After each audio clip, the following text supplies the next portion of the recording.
الحمد لله رب العالمين. الحمد لله الذي هدانا لهذا وما كنا لنهتدي لولا أن هدانا الله.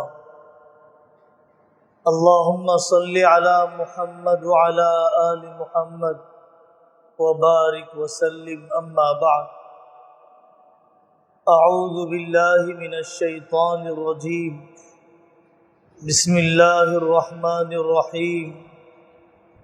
يا أيها الإنسان إنك كادح إلى ربك كدحا فملاقيه. وقال تعالى: وإن تعدوا نعمة الله لا تحصوها. وقال تعالى: وفي السماء رزقكم وما توعدون. فورب السماء والأرض إنه لحق مثل ما أنكم تنطقون. صدق اللہ العظیم. میرے عزیزوں اور قابل احترام بزرگوں، اللہ جل جلالہ عم نوالہ کا شکر ادا کرنا چاہیے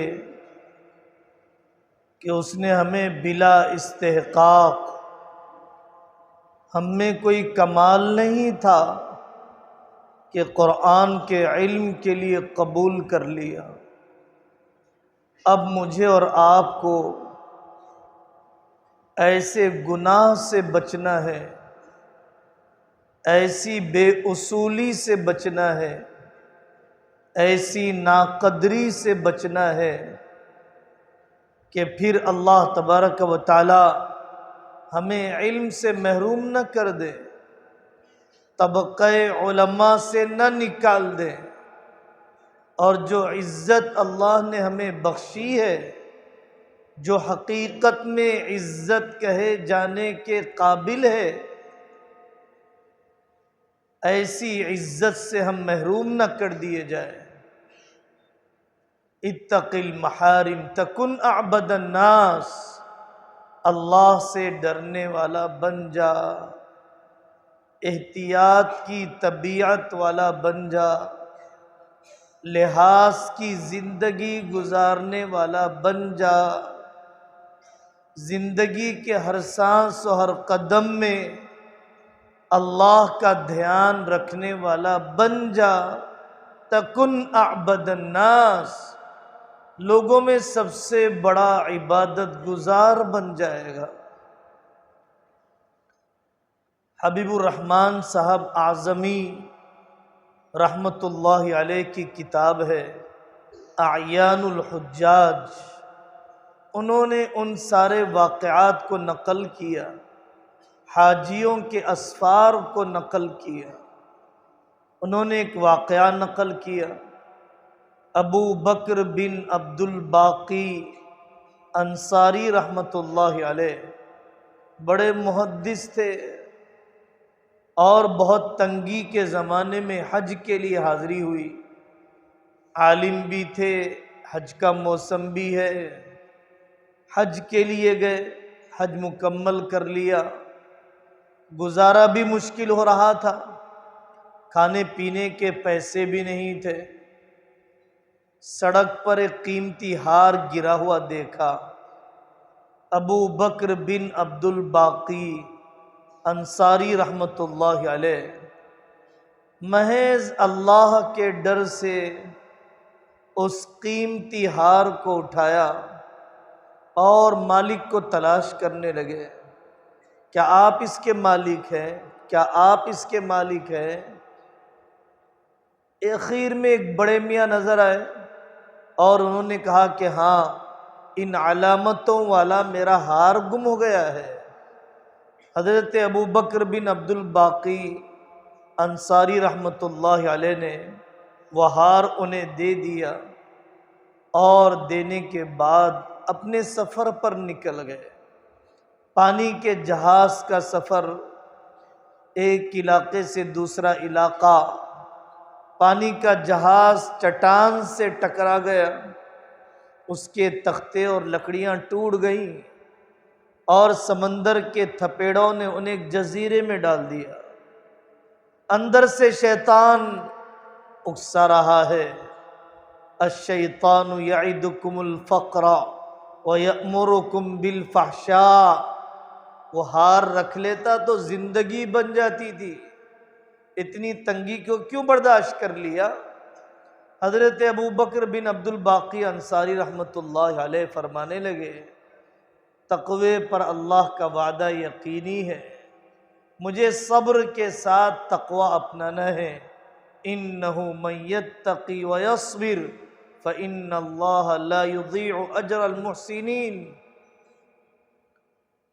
حضرت ابو بکر بن عبد الباقی انصاری رحمۃ اللہ علیہ بھوک لگی تو گھاس کھاتے رہے، ایک مسجد آئی تو نماز پڑھنے گئے۔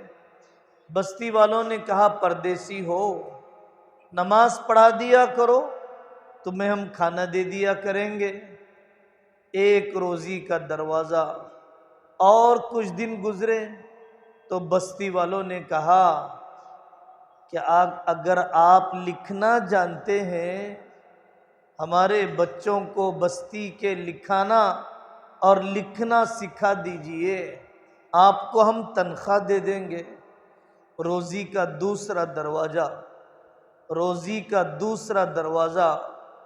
اور پھر کچھ دن گزرے، لوگوں نے کہا جوان آدمی ہو، نکاح کی عمر ہو چکی ہے، اگر مناسب سمجھو، ہمارے علاقے میں ایک یتیم لڑکی ہے، آپ کا نکاح کرا دیے دیتے ہیں۔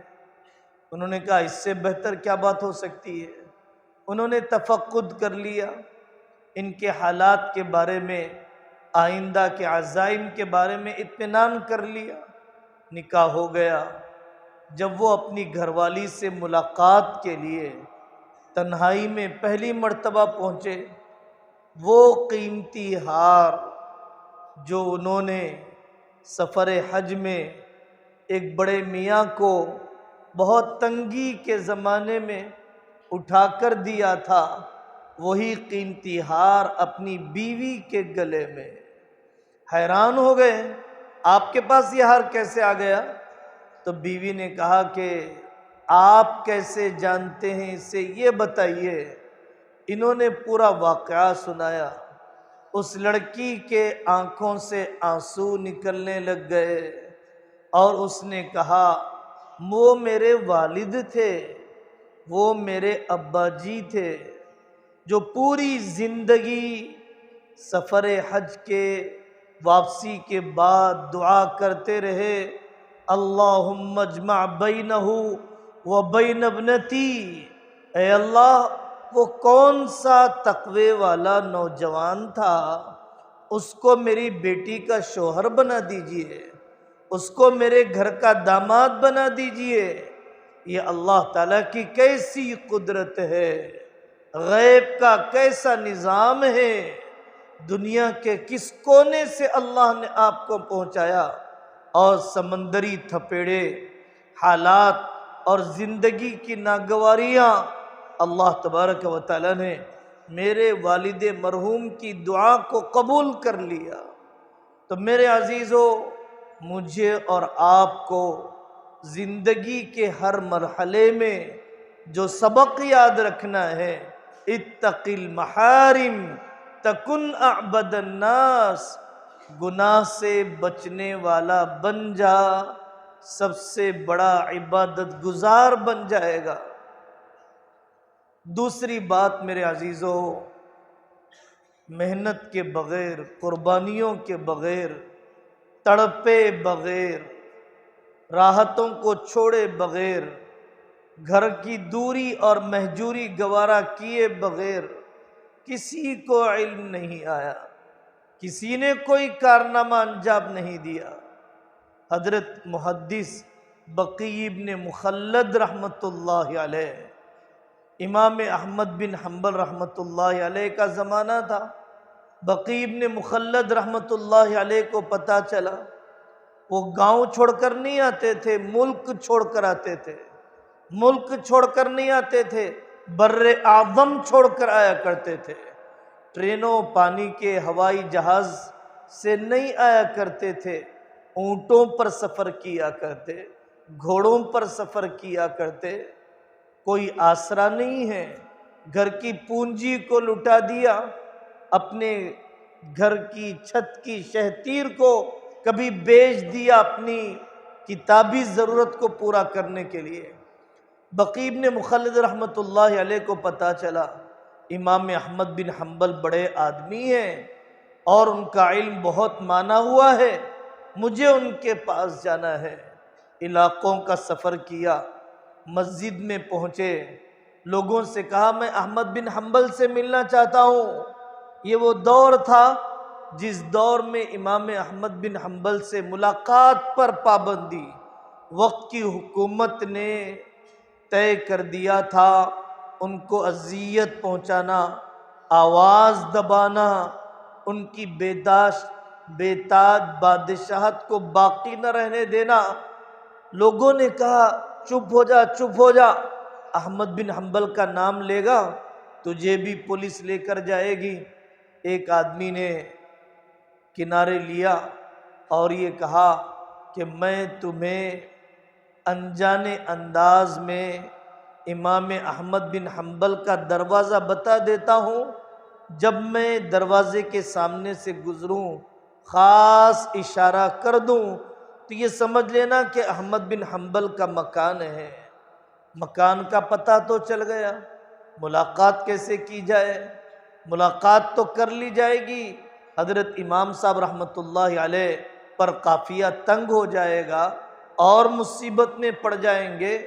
انہوں نے ایک تدبیر اپنائی۔ بقی ابن مخلد رحمۃ اللہ علیہ نے فقیروں کا بھیس پہنا اور فقیروں کا بھیس پہن کر شہر کے ایک کنارے سے بھیک مانگنے لگ گئے۔ جب امام احمد بن حنبل کا دروازہ آیا، انہوں نے زور سے کہا الاجر یرحمکم اللہ، اللہ کے نام پر کچھ دے دیجئے۔ حضرت امام صاحب دینے کے لیے آئے۔ شاگرد کا کیا حال ہوا ہوگا، کیسے آنسو ابل گئے ہوں گے، زندگی کا خواب کیسے شرمندہ تعبیر ہو گیا ہوگا۔ بقی ابن مخلد نے کہا حضرت میں سکوں کے لیے نہیں، آپ سے علم حاصل کرنے کے لیے آیا ہوں، لیلائے علم کے لیے میں نے یہ سفر کیا ہے۔ میں نے ایک تدبیر سوچی ہے، میں اسی طرح روز بھیک مانگنے کے لیے آؤں گا، آپ مجھے ایک حدیث سنا دیا کیجئے۔ ایک عرصہ گزر گیا، ایک ذخیرہ جمع ہو گیا۔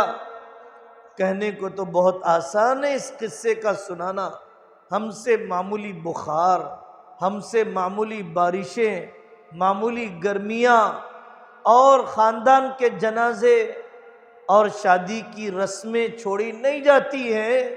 اس بندے خدا نے کیسے جان کو جوخم میں ڈالا ہے۔ ایک دور آیا فتوحات کا، ایک دور آیا کھلی فضا کا۔ حضرت امام احمد بن حنبل رحمۃ اللہ علیہ نے اپنا حلقہ قائم کیا۔ جب بقی ابن مخلد پڑھنے کے لیے آتے، حضرت امام احمد بن حنبل استقبال کیا کرتے، حقیقی طالب علم آیا ہے، حقیقی طالب علم آیا ہے۔ قربانیوں کے واقعات ہم نہیں کہتے اتنی اعلیٰ درجے کی قربانیاں، ہر زمانے کے قوا، ہر زمانے کی استعداد، ہر زمانے کے تقاضے مختلف ہوا کرتے ہیں۔ امام مالک رحمۃ اللہ علیہ کے شاگرد ہیں یحییٰ بن یحییٰ مصمودی رحمۃ اللہ علیہ، اندلس کے رہنے والے۔ امام احمد بن حنبل کے پاس امام مالک رحمۃ اللہ علیہ کے پاس پہنچے علم حاصل کرنے کے لیے۔ مشہور واقعہ ہے، شاگرد بیٹھے ہوئے تھے، عرب کے علاقے میں ہاتھی بہت ہی اچنبی چیز ہے، نادر چیز ہے، کبھی کبھار نظر آنے والی چیز ہے۔ ہاتھی آ گیا، شور مچا، سارے طلبہ دوڑ گئے دیکھنے کے لیے۔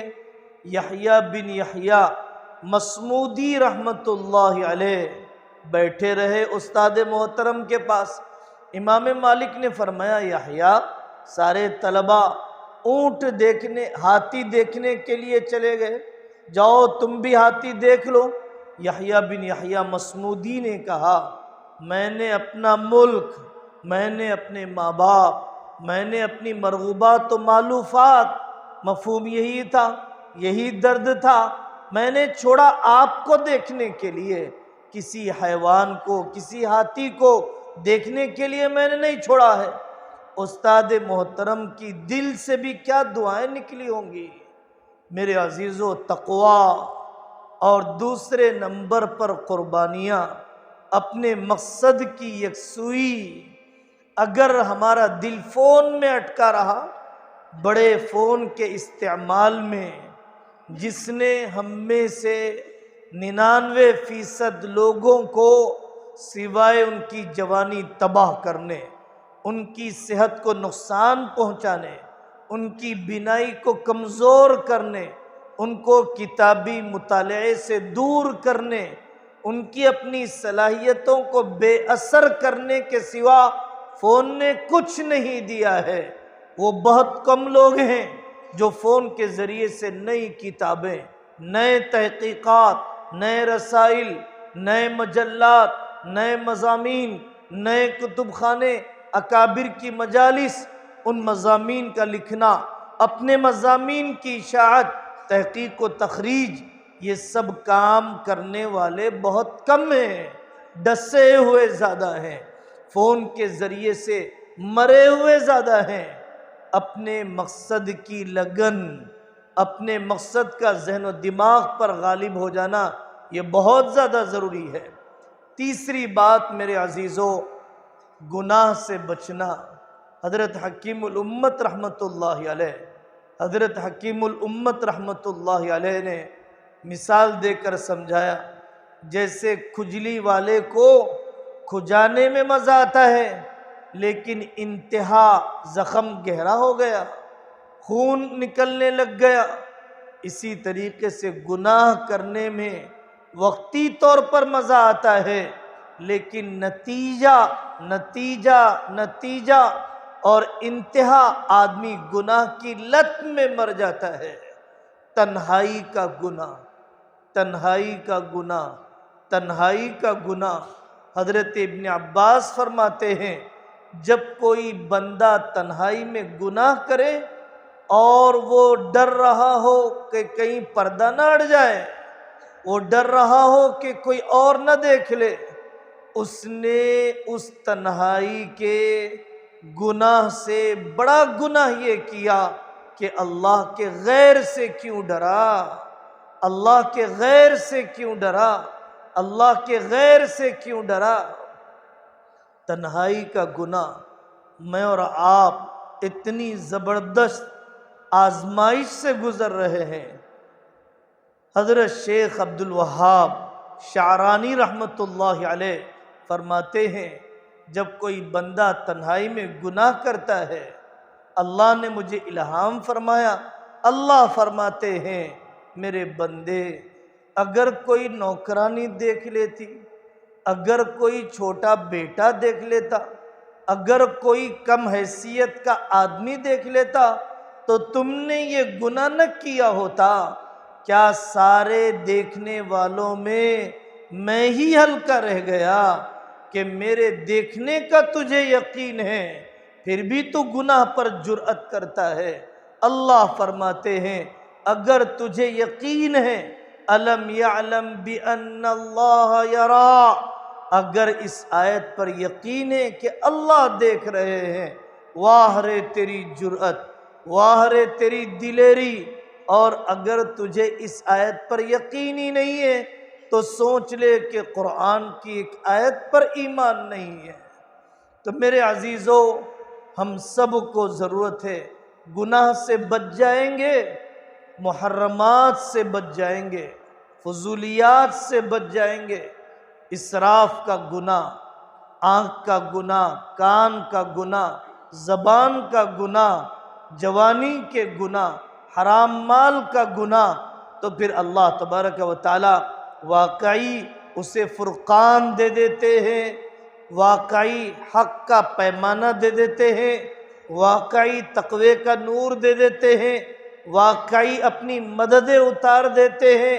اللہ تعالیٰ کا وعدہ صحیح ہے، اللہ کا وعدہ سچا ہے، اللہ کا وعدہ یقینی ہے۔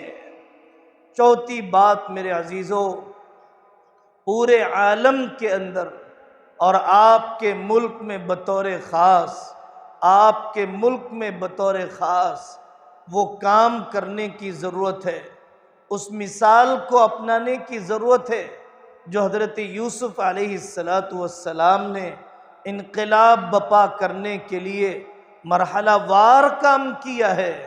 ہمیں کام کرنے کے میدان میں حضرت یوسف علیہ السلام کو اقلیتی ملکوں میں، حضرت یوسف 30 کروڑ نہیں ہے، حضرت یوسف 18 کروڑ نہیں ہے، جیسے ہم ہندوستان میں 18 کروڑ ہیں۔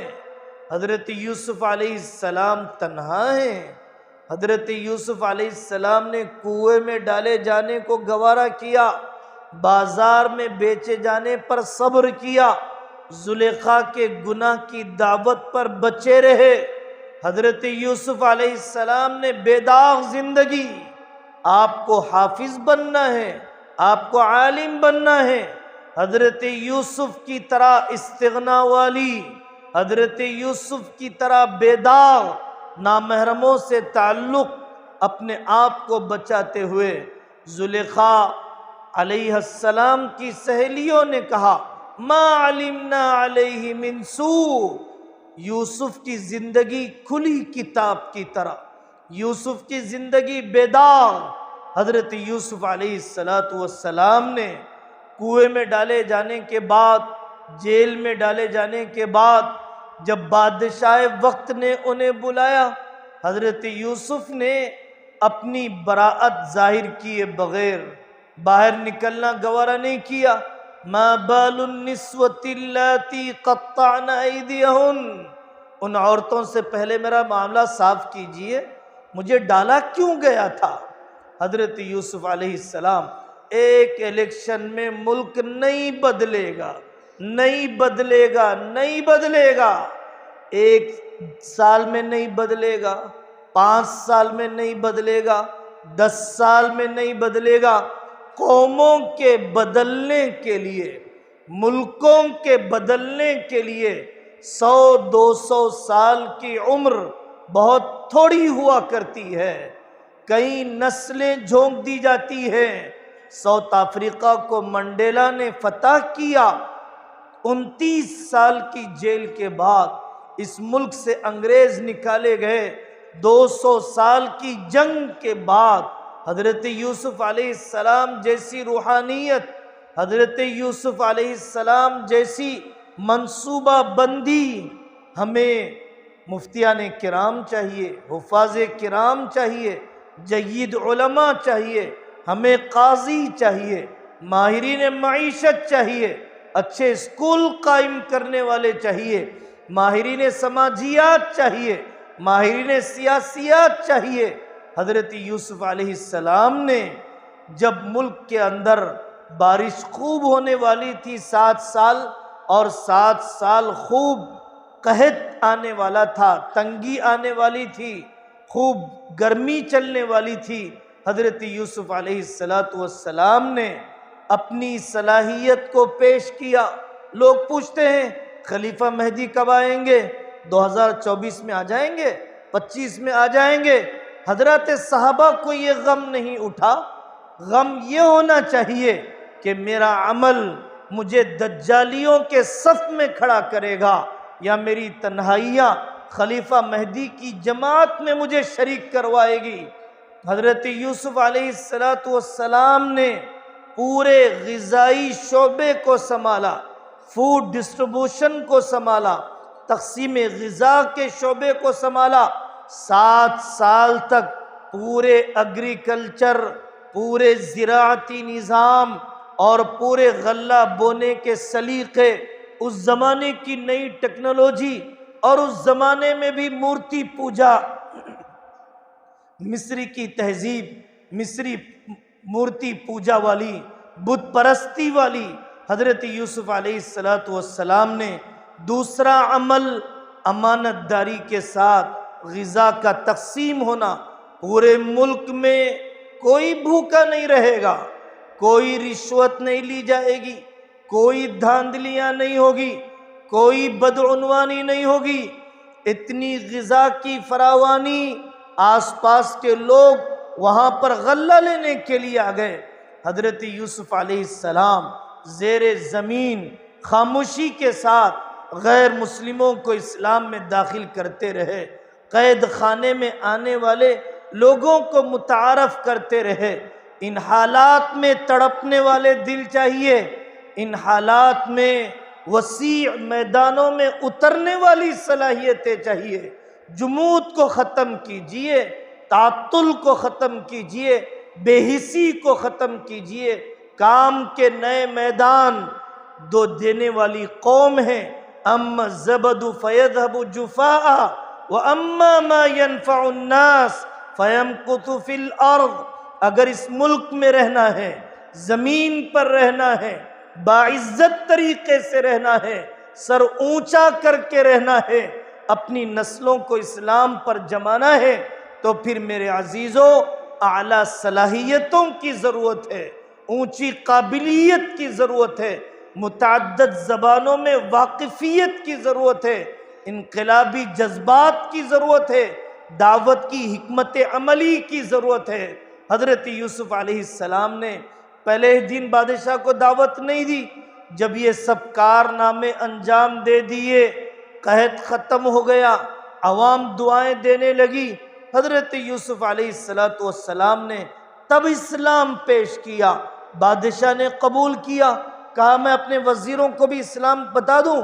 حضرت یوسف علیہ السلام نے بتایا کہ وہ تو کبھی کے اسلام قبول کر چکے ہیں، اس ملک کے اندر بڑے امکانات ہیں، بڑی امیدیں ہیں، اگر یہ طبقہ بیڑا اٹھا لے، کندھوں پر بوجھ لے لے، دعا میں اللہ تعالیٰ سے گڑ گڑائے، اللہ تعالیٰ ان کے ذریعے سے ملکوں کے بدلنے کا کام۔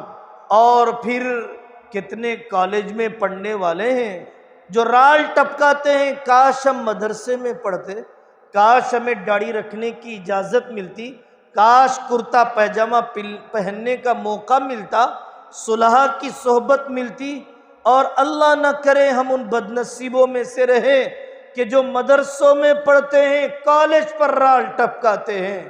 کاش کھلا پن مل جاتا، بے پردگی مل جاتی، ننگا پن مل جاتا، حسینائیں مل جاتی۔